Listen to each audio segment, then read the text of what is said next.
RTGA, mieux qu'une chaîne, un monde. RTGA, mieux qu'une chaîne.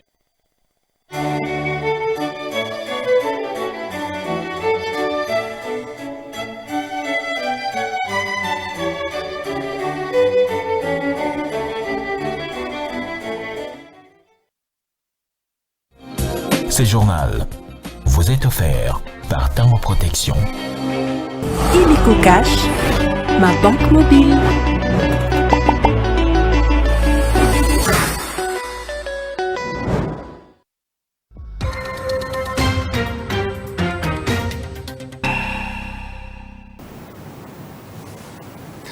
Mesdames et messieurs, bonsoir. Tout le plaisir est pour moi de vous retrouver pour cette session d'information sur la RTGA. Donc voici la charpente. Inondation à Kinshasa, le gouvernement rassure de la reprise de la desserte en eau potable et en électricité au plus tard jeudi dans les quartiers où elle a été perturbée. Après la décrue, les machines de la SNEL et de la Régie des eaux sont en séchage avant leur démarrage.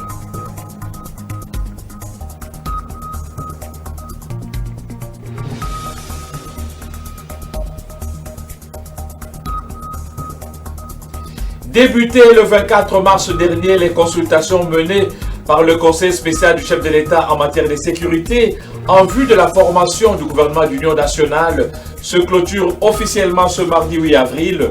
Les différentes familles politiques, les membres de la société civile et d'autres couches sociétales ont dévoilé leur vision et appréhension sur ce futur gouvernement. L'UNESCO, RDC et ses partenaires du monde éducatif ont évalué l'éducation sexuelle des jeunes, l'objectif étant de conduire les jeunes à adopter une sexualité responsable et éviter toute sexualité instinctive.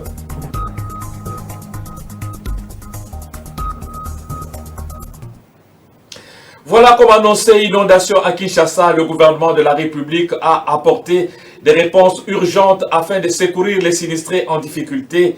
Le ministre de la Santé publique, le docteur Samuel Roger Kamba, a fait savoir que plusieurs personnes ont été évacuées vers les sites aménagés au stade de Martyr et Tata Raphaël. Leur prise en charge est assurée par le gouvernement congolais.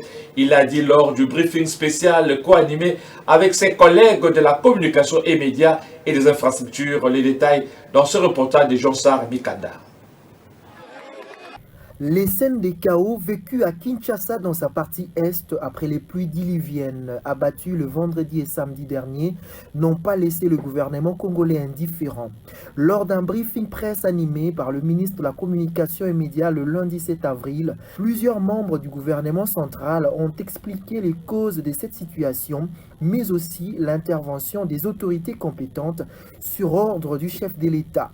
Dans son intervention devant la presse, le ministre de la Santé, le docteur Roger Kamba, est revenu sur les réponses urgentes que le gouvernement a apportées pour secourir les sinistrés en difficulté. Nous sommes intervenus, quant à nous, dans la nuit, de samedi à dimanche déjà. Nos ambulances circulaient déjà. Nous avons dépêché des équipes médicales et nous avons pu donc intervenir et sauver beaucoup de nos compatriotes. Nous avons garanti aux médecins, aux infirmières, que tout est pris en charge gratuitement par l'État. Et le président de la République a engagé le gouvernement à subvenir à tous les besoins, notamment aussi aux besoins alimentaires. S'agissant du bilan de cette catastrophe, les services du ministère de la Santé ont recensé 30 morts et 20 malades qui sont hospitalisés et pris en charge à 100% par l'État congolais. Sur les plans des infrastructures, Alexis Kissaro a évoqué des dégâts majeurs sur la route nationale numéro 1, particulièrement à hauteur des Matadi-Kibala, Mitendi et en direction des Kassangoulou. Il a également insisté sur la nécessité d'un plan de relogement pour les populations vivant dans les zones à risque. Il s'agit ici véritablement d'un phénomène naturel, une catastrophe.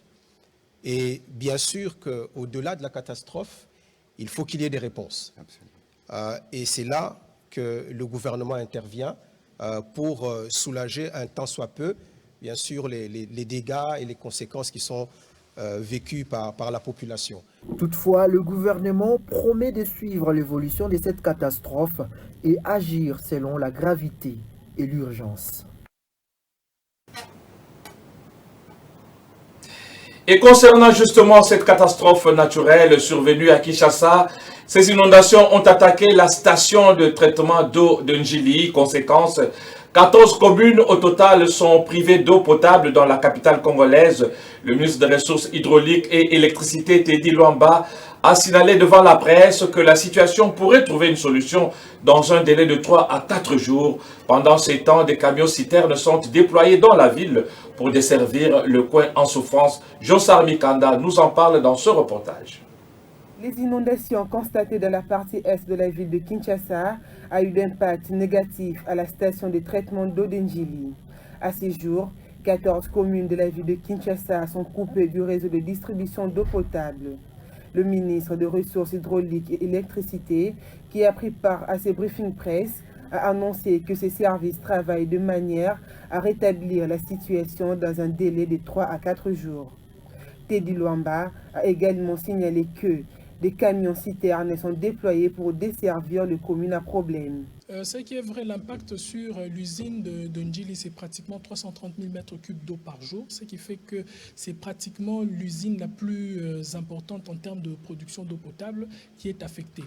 Et c'est pratiquement 14 communes qui sont affectées par ce problème. Mais nous avons plus développé des réponses d'urgence, notamment par la mise à disposition des camions-citernes qui permettent de faire la ronde dans les 14 communes affectées et pouvoir desservir les populations en eau. Et ça reste des solutions d'urgence, mais nous avons fait aussi une concentration sur les sites sur lesquels on a placé les personnes affectées, notamment au stade du Tata Raphaël et au stade de Marcy, où nous avons positionné des camions d'une capacité de pratiquement 20 m3 de capacité pour pouvoir essayer un peu de desservir en eau à toutes ces populations. Le ministre de la Communication et Médias a saisi cette occasion pour appeler à la solidarité nationale envers les compatriotes touchés par ces catastrophes naturelles. Patrick Mouyaya n'a pas également manqué de sensibiliser l'opinion sur l'usage de déchets pour ne plus revivre la même situation. On a essayé de reloger, mais les personnes préfèrent revenir dans les endroits qui n'étaient pas les endroits sans risque. Alors il y a une part de responsabilité, je dirais partagée. Mais cette fois-ci, dans le cadre, en tout cas, au regard de la fermeté que le président de la République a exprimée, vous, les médias, vous nous accompagnerez lorsqu'il sera décidé d'éraser certains édifices pour nous assurer qu'on a protégé la vie des Congolais. Il y a lieu de soutenir que ces immondices entravent le ruissellement des eaux des rivières qui débordent souvent de leurs lits et causent ainsi des dégâts avec plusieurs conséquences. Et le vice-premier ministre Jacquemain Chabani Louko sur tous les fronts à la rescousse des sinistrés de pluies diluviennes tombées il y a peu dans la capitale, un plan d'évacuation et la mobilisation d'équipes d'intervention pour fournir une assistance préliminaire pour la mise à disposition des logements d'urgence. Le patron de la territoriale a mobilisé tous les services sous sa tutelle et les partenaires pour garantir une assistance efficace aux besoins des sinistrés. Suzy Kibira Omari pour les détails. La tête des opérations, le vice-premier ministre, ministre de l'Intérieur, à sécurité et décentralisation affaires coutumières, Jacquemain Chabani Louko, mobilise d'urgence à la rescousse des victimes des catastrophes naturelles dans la capitale congolaise. Ces pluies diluviennes qui se sont abattues ont endeuillé plusieurs familles des communes de Njili et Mongafula. Préoccupé par cette situation, le patron de la territoriale, Jacquemain Chabani Louko, a pris les rênes des opérations de gestion de crise conformément à ses diverses attributions, dont la gestion des catastrophes. Une mission de la cellule permanente d'alerte et d'urgence a été dépêchée à Mitendi, Matadi-Mayo et Sebo pour évaluer les dégâts. Une réunion stratégique a été ensuite convoquée avec les experts de la CPAU ainsi que de plusieurs ministres et responsables de la ville de Kinshasa. Au cours de cette rencontre, la CPAU a recommandé la mise en place immédiate d'un plan d'évacuation et la mobilisation d'équipes d'intervention pour fournir une assistance préliminaire, notamment la mise à disposition de logements d'urgence. Les zones les plus touchées ont été identifiées avec un besoin urgent d'évaluation de l'État du Pondjili qui a également subi des dommages. Le vice-premier ministre, ministre de l'Intérieur, a personnellement effectué une descente sur le terrain au boulevard Lumumba où la rivière Njili est sortie de son lit, causant des inondations au quartier et avenues environnants. Sur place, le vice-premier ministre s'est imprégné de la situation et a assuré que des équipes d'intervention étaient déjà à l'œuvre pour prendre en charge les victimes. La police nationale congolaise a également pris des mesures pour rétablir la circulation, facilitant ainsi le déplacement des habitants de l'ouest vers l'est de Kinshasa, notamment en direction de l'aéroport de Njili. Plusieurs décisions importantes ont été prises, notamment la sollicitation de l'implication de l'armée et d'autres services pour assurer le transport des populations vivant dans des zones non aéphicandies vers des sites d'accueil identifiés. Parmi ces sites, l'Institut Lumumba a déjà accueilli 150 familles, tandis que Kitomesa, Njili et Kimwenza ont respectivement pris en charge 100 et 70 familles.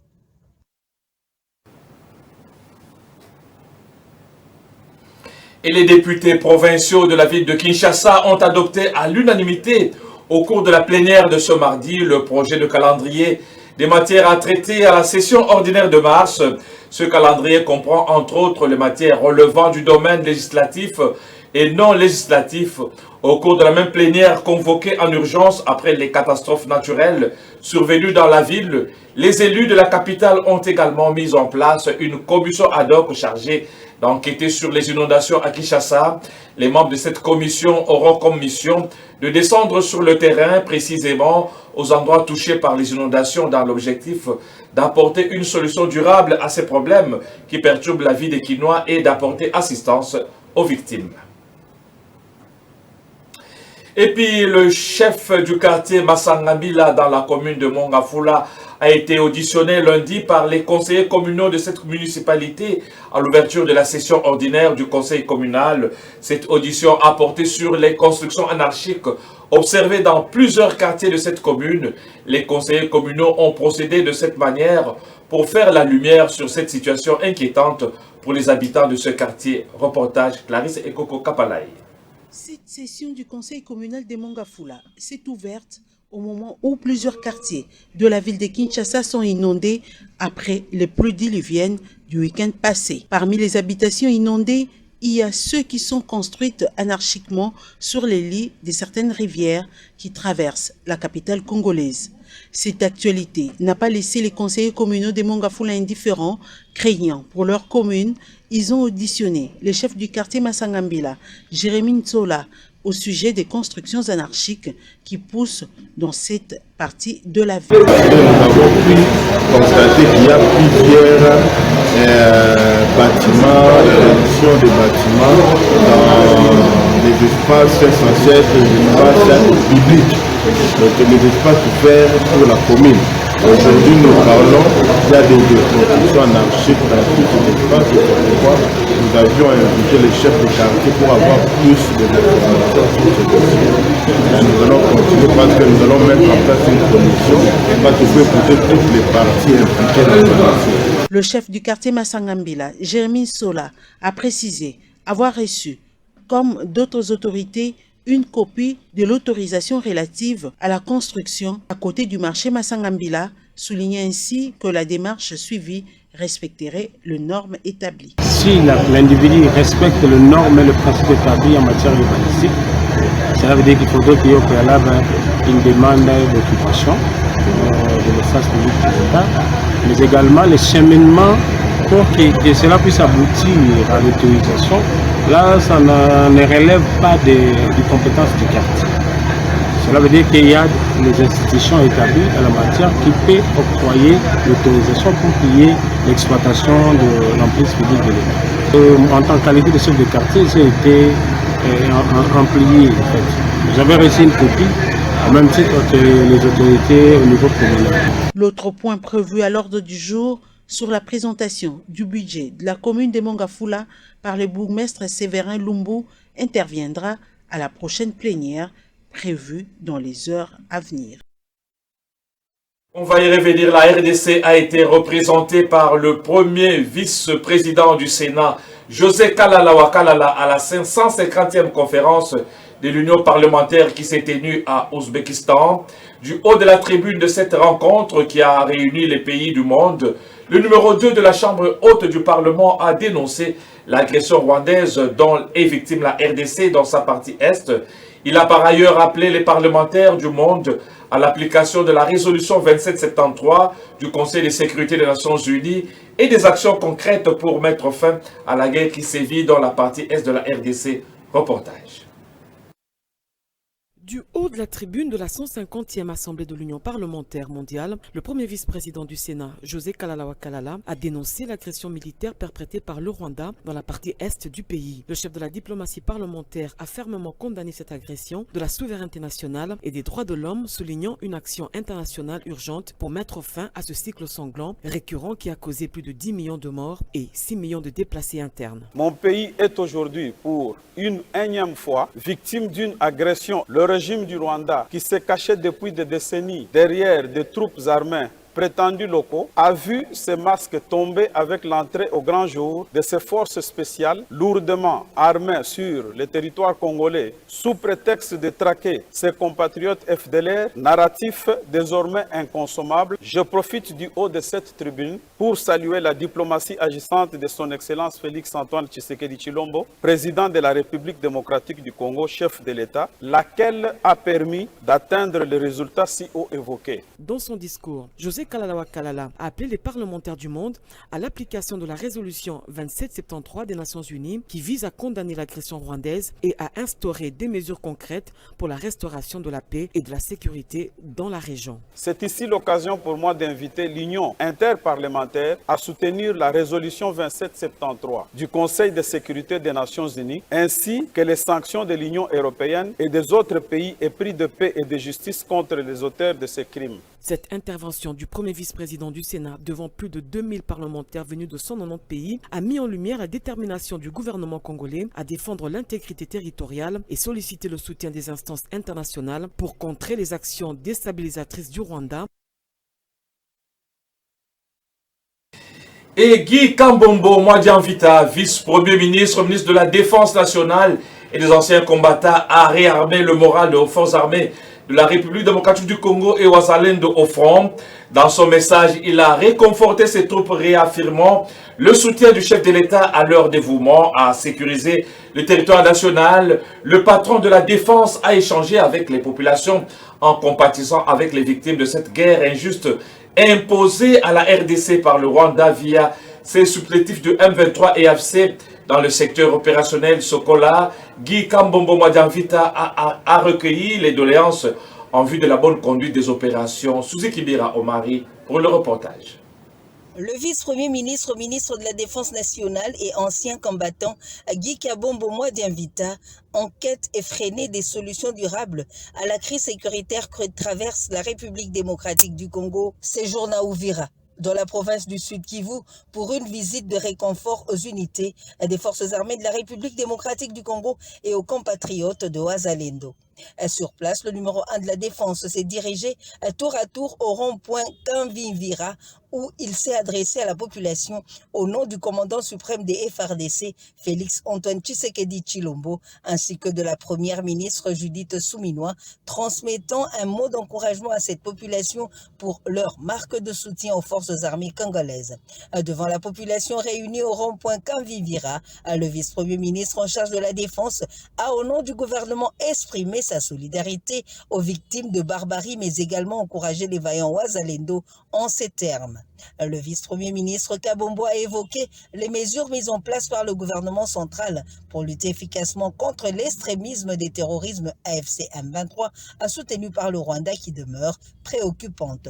Le patron de la défense est également dirigé à l'état-major du secteur opérationnel Sokola de Sud Kivu pour recueillir les doléances et suggestions en vue de la bonne conduite des opérations en cours.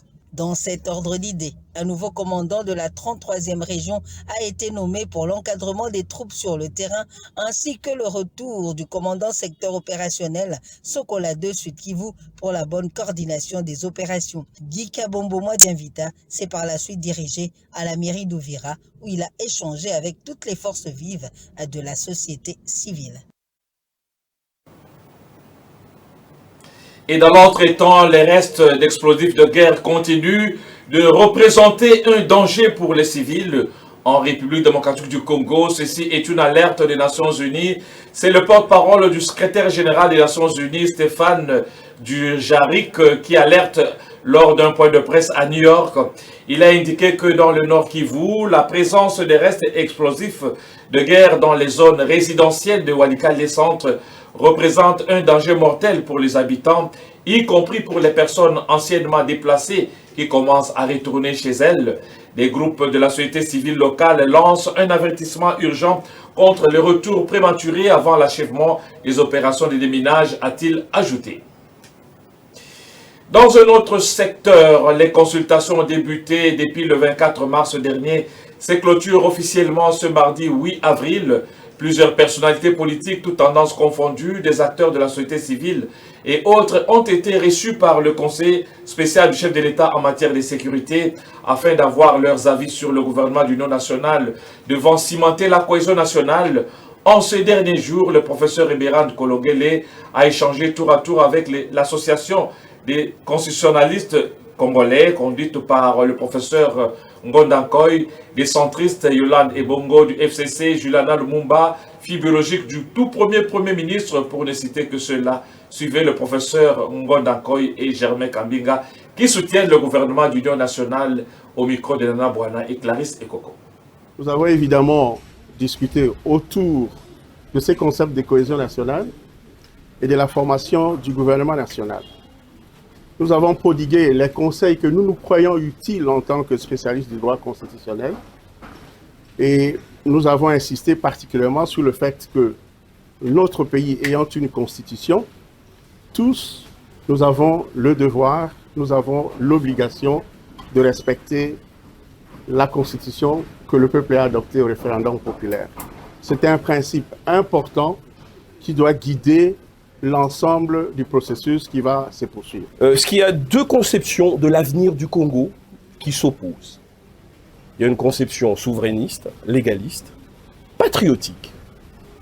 Celle de ceux qui ont répondu et qui répondent à l'appel du chef de l'État.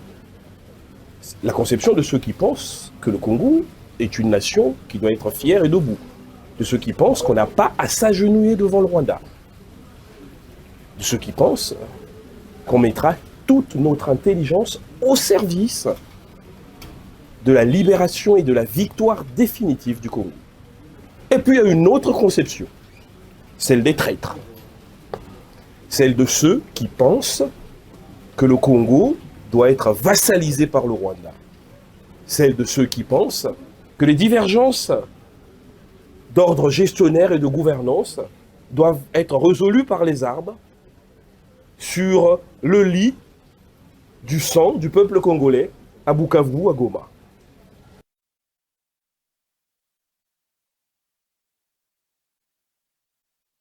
Mais 4 agences dans la capitale congolaise.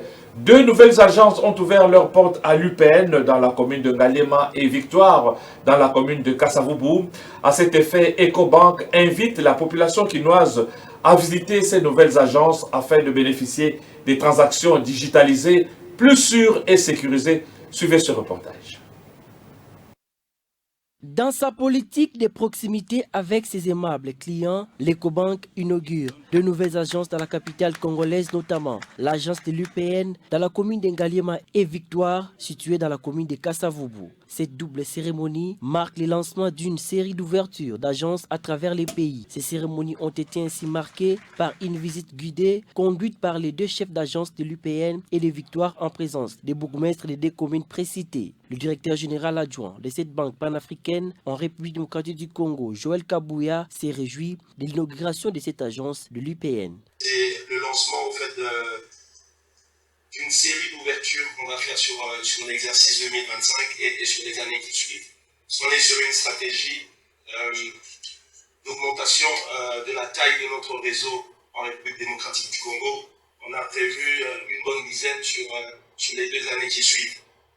Et donc UPN pour nous c'était important. Pourquoi? Parce que ça nous permet premièrement de servir encore davantage les plus de 200 000 clients qu'on a aujourd'hui. Mais également c'était important pour nous de nous positionner sur certains centres d'affaires, centres d'activité où nous ne sommes pas encore présents aujourd'hui. Pour sa part, Bruce Kabea, directeur de la Banque des particuliers, qui a représenté le directeur général de l'Ecobank à l'agence de Victoire, a salué l'apport majeur de cette banque panafricaine à la croissance économique de la République démocratique du Congo. Aujourd'hui, ce qu'il faut savoir, c'est que nous participons bien évidemment à la croissance économique du pays, comme vous le dites. À la hauteur, je dirais, on fait partie quand même du top 5 aujourd'hui, ou un peu du top 5 des grandes banques ici en RDC. Donc aujourd'hui, nous pensons pouvoir améliorer encore notre contribution à l'économie du pays. Ecobank, qui se veut être une banque de proximité, donc s'assure et tout de répondre aux besoins de ses clients. Les clients avaient besoin d'avoir plus d'agences et plus de réseaux, donc l'extension du réseau.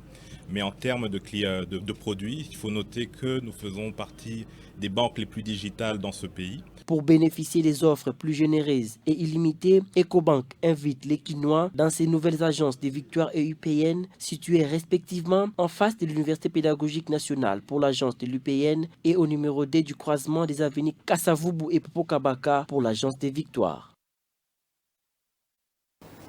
Voilà, tout à fait autre chose. L'éducation à la sexualité des jeunes fait l'objet d'une évaluation à l'ouverture des travaux ouverts ce mardi par l'UNESCO RDC et ses autres partenaires du monde de l'éducation, santé et genre. Initié par 25 pays d'Afrique centrale et de l'Ouest, cet engagement devra conduire les jeunes adolescents à adopter une sexualité responsable, évitant de plonger dans une sexualité instinctive, sujet aux inconvénients de tout genre. Irène Moussoun nous fait le point. L'éducation à la sexualité des jeunes demeure une priorité pour les pays de l'Afrique centrale et de l'Ouest engagés depuis 2015 dans un protocole d'accord visant à décourager les pratiques perverses qui guettent la jeunesse afin de promouvoir la santé des adolescents. Il s'agit de faire adopter aux jeunes des attitudes responsables face aux défis qui le guettent, à savoir grossesse indésirable, infections sexuellement transmissibles, harcèlement, mariage précoce et autres formes de violence. Ce qui justifie l'ouverture ce mardi 8 avril des travaux d'évaluation sur l'engagement de ces pays de l'Afrique de l'Ouest et du Centre en RDC dans la période comprise entre avril 2023 et mars 2025. Jolie Massika, coordonnatrice du programme 03 de l'éducation des jeunes de l'UNESCO, donne la motivation de cette rencontre. Adapté aux adolescents et aux jeunes, y compris la planification familiale d'information et d'éducation par les prestataires de soins de santé formés. Mais aussi des politiques et des stratégies multisectorielles basées sur des évidences doivent être mises en place, doivent être à mesure de mettre en œuvre des programmes d'éducation et d'information complets par les éducateurs formés. La complexité de cette problématique visant le bien-être, l'éducation sexuelle, la bonne santé, l'épanouissement de la jeunesse a conduit à la conjugaison des efforts de plusieurs acteurs œuvrant dans les secteurs publics et privés concernés par l'éducation et la santé de cette cible à venir du continent. Le secrétaire général à l'éducation dit attendre des résultats probants devant aboutir à une feuille de route qui fera état d'une évaluation périodique. Nous sommes une organisation panafricaine qui est dans 33 pays en Afrique subsaharienne, dont la RDC.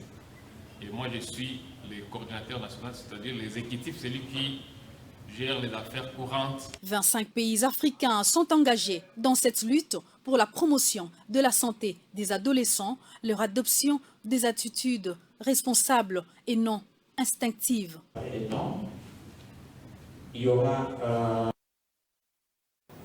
Et voilà, on va rappeler les articulations phares de cette édition d'information.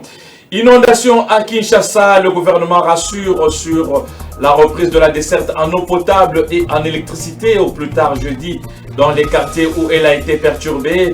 Après la décrue des eaux, les machines de la SNEL et de la Régie des eaux sont en séchage avant leur démarrage.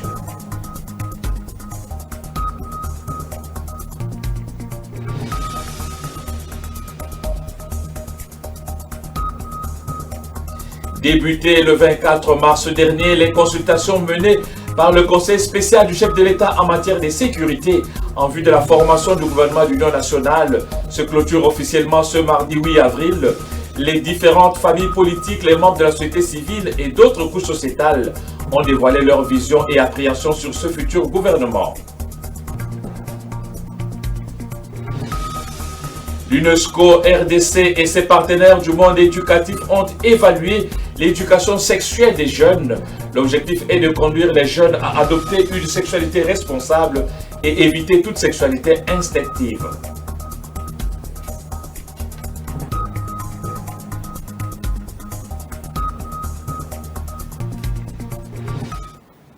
Voilà, fin de cette session d'information. Vous nous avez suivis de partout, de Boyende, de Passankoussou, de Kikwit, de Boulungu, de Kipatakatika et de Drodro, de partout en tout cas. Merci pour votre sympathique attention et surtout bonne suite de programme sur la RTGA. Au revoir.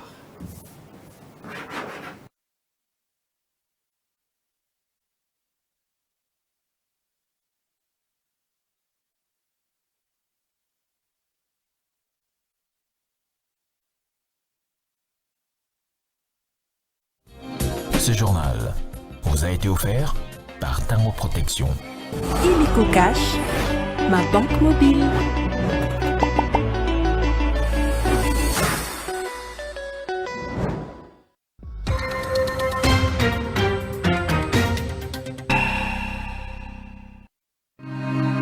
RTGA, mieux qu'une chaîne, un monde. RTGA, mieux qu'une chaîne, un monde.